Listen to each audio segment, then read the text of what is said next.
Are you a veteran? I'm sorry? Are you a veteran? I'd rather not discuss my life, but I'm not going to give you my name and badge number. are you a public employee? Welcome back, everyone. Today's video captures a tense moment inside a federal Veterans Affairs hospital where a simple question quickly turns into a confrontation about rights, transparency, and accountability. A camera, a public building, and a police officer who didn't seem too happy about being recorded. But the real question is, was this officer just doing his job, or did he forget the oath he took to the Constitution?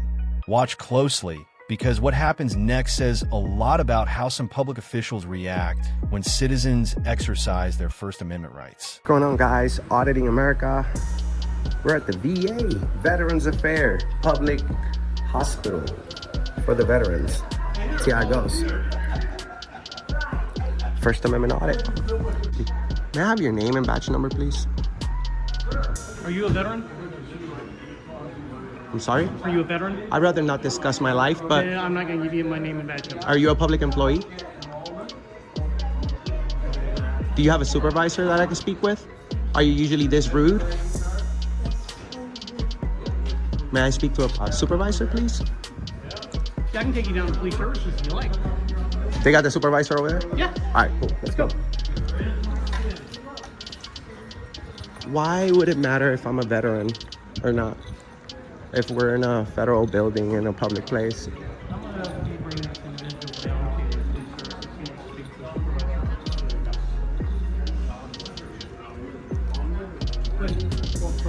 Thank you.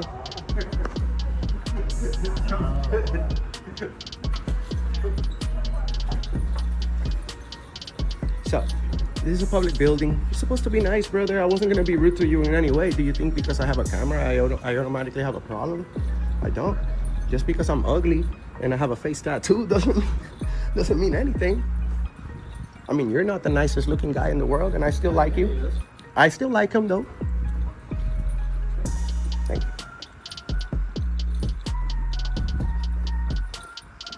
you. Make a left right there. Thank you.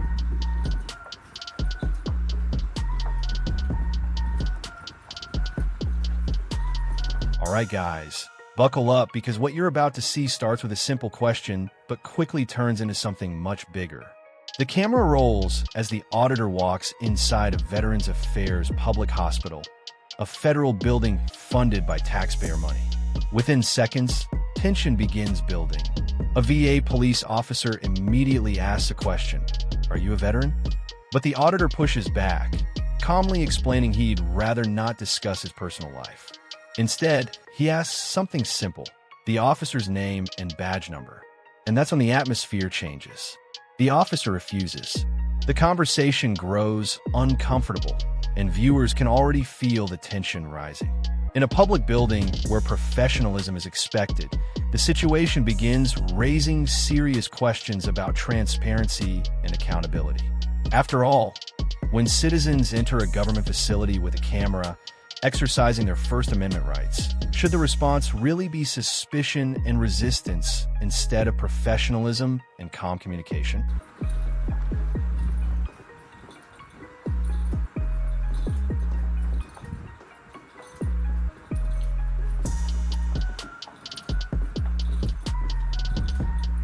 Left right here.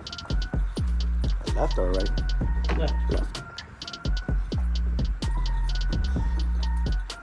Are you a veteran?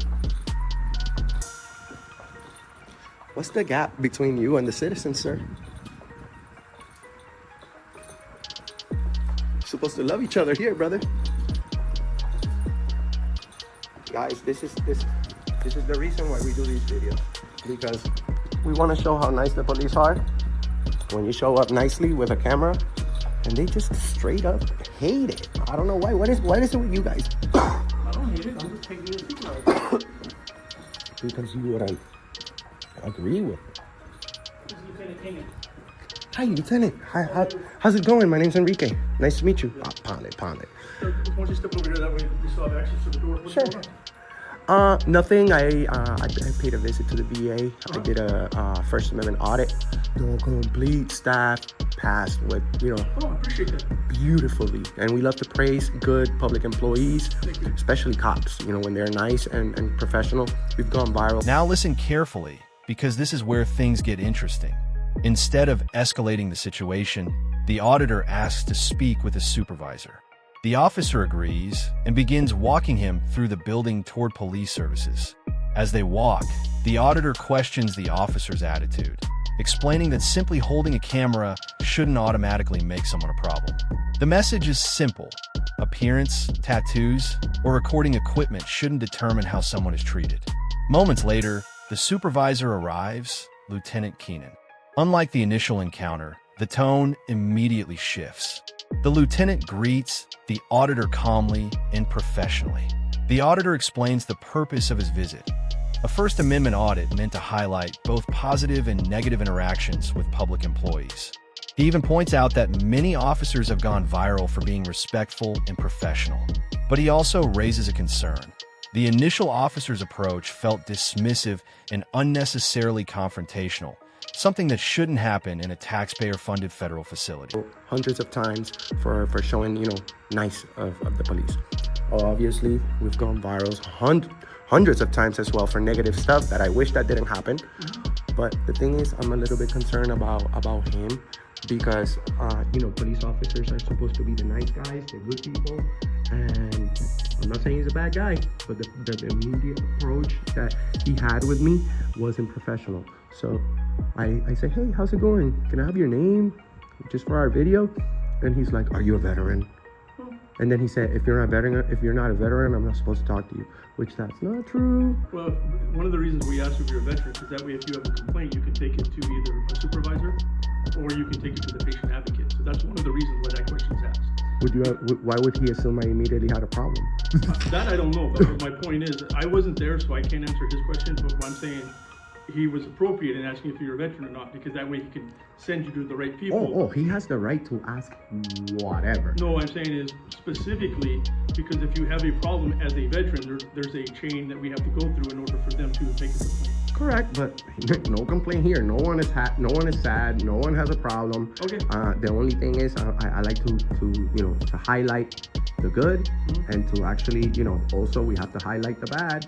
Because you guys are cops, so you guys are watching, making sure that we don't break the law. We're supposed to know all these laws, all these federal laws and state laws. We didn't go to school for that, but we're supposed to know it. Now, you did go to the police academy. You're probably a veteran yourself who's supposed to stand up for the Constitution. And all I was doing right here today is peacefully, without interfering with the business here, is exercising my right to freedom of the press. And we have over 120 million people that tuned into my platform.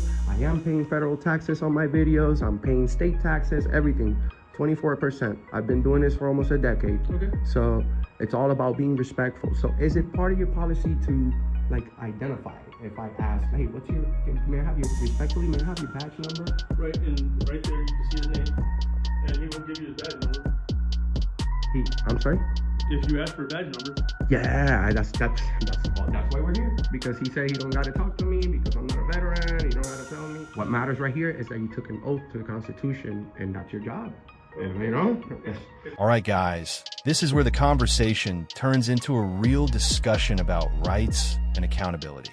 The auditor explains that he was simply exercising freedom of the press, peacefully recording inside a public building without interfering with anyone. He even reminds the officers that his platform reaches millions of viewers and that his work is fully legal and transparent. The lieutenant listens carefully and responds professionally, explaining that if any policy was violated, the department would review the footage and handle it appropriately. Eventually, the officer involved finally identifies himself as Officer Richards and provides his badge number. Just like that, the tension drops. The auditor explains that he never wanted anyone to get in trouble. He only wanted transparency and respectful treatment. The conversation then shifts toward policing, identification laws, and how officers expect compliance from citizens during traffic stops. The message becomes clear: respect must go both ways. It's my job to supervise them, so what I'll do is I'll review the camera footage and we'll go from there. And if he's out of policy, then we'll do what we need to do. If he's in policy, we're good to go. Well, I don't want him to get in trouble. Well, we're putting it in. My name is Officer Richards. I work for Department of Veterans Police. There's not very many of us, so. And what's your badge number? 5541. Thank you, brother. That's it. That's it. If I refuse ID and when I'm driving, that's a big issue. I know you guys don't pull people over because you're VA police. Oh, we do. You pull people over? Yes, we're allowed to. What happens if they're suspected of breaking a law or a traffic violation? Well, They have it to. could be an infraction. They it could be have- law, it could be something. But if they don't ID, If there's a suspect, yeah. they drag you out the vehicle. The other day, yesterday in Florida, we got a cop punching the guy that didn't want to get out of the car. Punching. They're investigating that. We're totally non-violent. Don't assume that we have a problem just because we have a camera. Brother. You have a camera too. You have a camera too. You're recording right now, aren't you? Correct. Lieutenant, right? Yes. Thank you for being courteous, sir. No ill will. Are you a cop too? Yes. Oh, you're undercover, huh?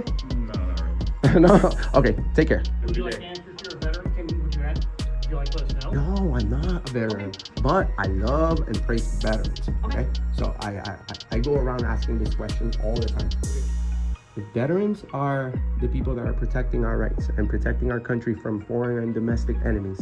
How come we have so many homeless veterans? If we have unlimited money, we got this beautiful building. Where's the projects for the at least build projects? You're way above us. For- We're both veterans. We don't like veteran homelessness either. But you're way above us. We keep our personal out of our business. So if it was offline, I'd tell you maybe how I felt about it. But as a professional, as a lieutenant with the VA police, that's something that's out of my realm, and I handle it on the face-to-face that I can with each individual that I run into. I appreciate that. Well, maybe on your day off, we can all gather and we can go peacefully protest and wherever it is that we need to go to. So there's funds for everything. You know, we have funds for a whole bunch of things. So why not save our veterans and give them a good place to sleep at night? You know how many people you see? Homeless veterans. Sometimes it makes me feel like I'm like, is this guy really a homeless veteran? Or do we have really a lot of people, a lot of literally homeless veterans? Because, you know, we got stolen valor all the time. People saying they're veterans, they're not. And now, guys, the moment that completely changes the tone of the entire encounter. Instead of arguing further, the auditor shifts the conversation towards something bigger, the treatment of veterans themselves. He asks a powerful question. If veterans are the ones who protect the nation's freedoms, why are so many of them homeless? The officers, both veterans themselves, respond honestly. They admit that veteran homelessness is a serious issue, but explain that decisions about funding and programs are made far above their level. The discussion becomes surprisingly respectful and thoughtful. The auditor even suggests peaceful protest and civic engagement to push for better support for veterans.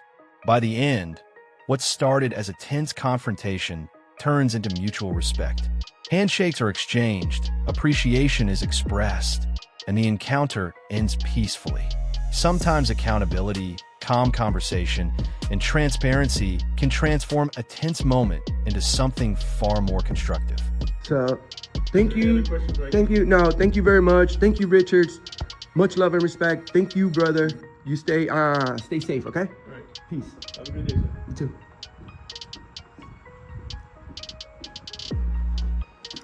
Oh, yeah. Guys, that's why Mr. America does what he does. Find us on YouTube, Instagram, Facebook, everywhere. We're at the VA. We're at the VA, Idaho, Boise, guys.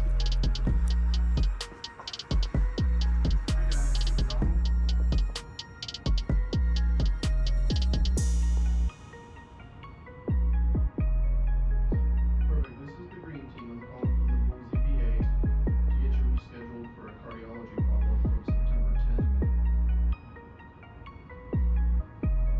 The provider changed what times he's available to see patients, so we need to reschedule.